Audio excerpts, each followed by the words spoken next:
আপনি নিশ্চিত ছিলেন কাল রাতে আপনার পার্টনার আপনাকে বলেছিল কাল রাতে আমরা স্পাইডারম্যান মুভি দেখব? আপনি তো মহা খুশি। আপনি যখন ওই দিন রাতে আপনার পার্টনারকে জিজ্ঞেস করলেন, সে উত্তর দিল, কই না তো, আমি তো এমন কিছু বলিনি। তুমি কি ভুলে গেছো নাকি সব কিছু বানিয়ে বলো? আপনি ভাবলেন আচ্ছা মেবি আমারই ভুল ছিল। সো নেক্সট দিনও সকালবেলা আপনাকে আপনার পার্টনার বলল যে আচ্ছা তুমি যখন বলেছো, তো কাল রাতে আমরা স্পাইডারম্যান মুভি দেখবো। মানে কাল মানে ওই দিন রাতেই আমরা স্পাইডারম্যান মুভি দেখবো। সো আপনি তো মহা খুশি।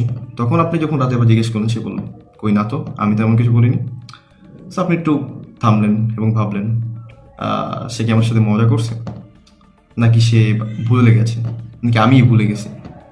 আসলে আপনি ভুলে যাননি, অথবা সে ভুলে যায়নি, অথবা সে আপনার সাথে মজাও করছে না।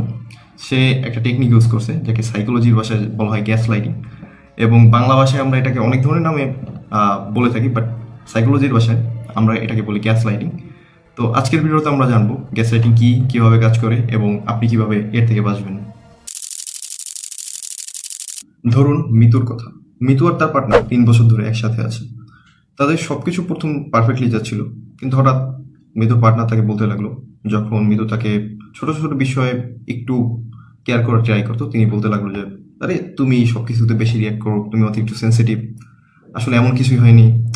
এবং তার জাজমেন্ট নিয়ে বিভিন্ন ধরনের প্রশ্ন তাকেই ছুড়ে দিতে লাগলো। তো প্রথম মিতু ভাবতো আচ্ছা আমি মেবি বেশি রিয়াক্ট করছি, কিন্তু তো ঘটনাটা তখন ঘটে যখন একদিন তার পার্টনার তার এক মেয়ে বন্ধুর সাথে পরিচিত হলো এবং তার সামনেই তার সাথে ফ্লার্ট করলো।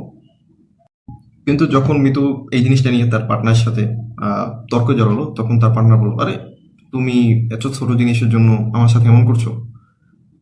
তুমি কি আসলে পাগল হয়ে যাচ্ছ নাকি এইটুকু ছোট জিনিসের জন্য? তারপর তার পার্টনার এই জিনিসটা কন্টিনিউ করতে থাকলো। যখনই তার কোনো নতুন এক ফ্রেন্ডের সাথে দেখা হতো, তার সাথেই সে ফ্লার্ট করতো।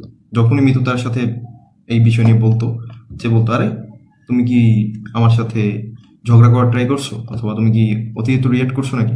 আমি তো আসলে একটু ভদ্রতা দেখাচ্ছিলাম তাদের সাথে। এমনকি এই বিষয়টা যখন তাদের বন্ধুদের সাথে শেয়ার করতো, তার বন্ধুরাও তার সাথে একমত হতো।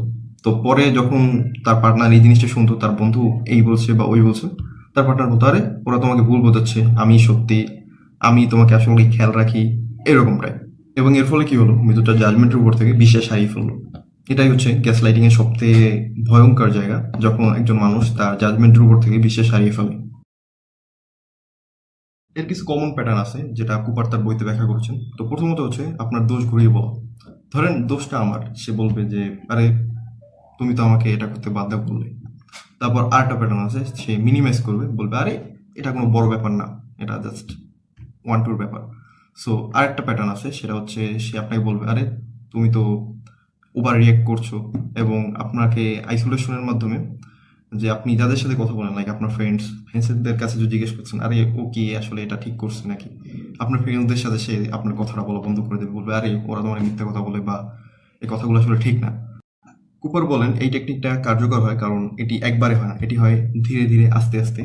এবং এটি এতটাই কার্যকর হয়, মানে ধীরে ধীরে, যে আপনার মনের ভিতরে যে কষ্ট, মানে মনের ভিতরে যে অনুভূতিগুলো, এগুলো আর কি জমতে জমতে এমন পর্যায়ে নিয়ে যাবে। সো এক পর্যায়ে আপনার বিশ্বাসটা ভেঙে যাবে আপনার নিজের উপর থেকেই। ওকে, ভিডিওটা এই পর্যন্ত এসে আপনার হয়তো ভাবতে পারেন এটা যদি শুধু রোমান্টিক সম্পর্কেই ঘটে, বাট অ্যাকচুয়ালি না, এটা ঘটতে পারে আপনার অফিসের বসের সাথেও এবং আপনার পরিবারেও। Chief. The real gaslighting is, oh, you made a mistake? How could you be so stupid? Of course you made a mistake. You're learning. তো কিভাবে বুঝবেন এটা গ্যাসলাইটিং কিনা? তো আপনি তার সামনে গেলে আপনার দোষী মনে হবে, এবং ধীরে ধীরে আপনি আপনার ক্লোজ মানুষের থেকে দূরে সরে যাবেন। আপনি নিজেকে বারবার জাস্টিফাই করছেন ছোট ছোট জিনিসের জন্য। তো আপনি এখন কি করতে পারেন যদি আপনার সাথে কেউ গ্যাসলাইটিং করে? তো আপনি প্র্যাকটিক্যাল কয়টা সলিউশন আমি আপনাকে দিতে চাই। তো প্রথমত আপনার অনুভূতিগুলো লিখে রাখুন, এটা খাতায় বা নোটে, যেখানেই পারেন। তো যে পরিবেশে আপনাকে গ্যাসলাইটিং করা হচ্ছে বা যেই করছে তার থেকে দূরত্ব বজায় রাখুন। তৃতীয়ত হচ্ছে যে আপনি বিশ্বস্ত মানুষের সাথে কথা বলুন, সে আপনাকে অবশ্যই বুঝতে সাহায্য করবে ওই পার্সনটা আপনার সাথে গ্যাস লাইটিং করছে কিনা। দেখুন, শেষে আমি একটা কথাই বলতে চাই যে বলে কই আপনাকে কেউ ম্যানিপুলেট করতে পারবে না, অথবা এই বইতে যেভাবে বলা হয়েছে এটা যে হুবহু হবে জিনিসটা এমন না। বাট আপনার সাথে যে এটা এখন বা পরে কেউ না কেউ করবে, এটা কিন্তু বাস্তব। সো এই জন্যই এইরকম টেকনিকগুলো আপনার অবশ্যই জেনে রাখা উচিত।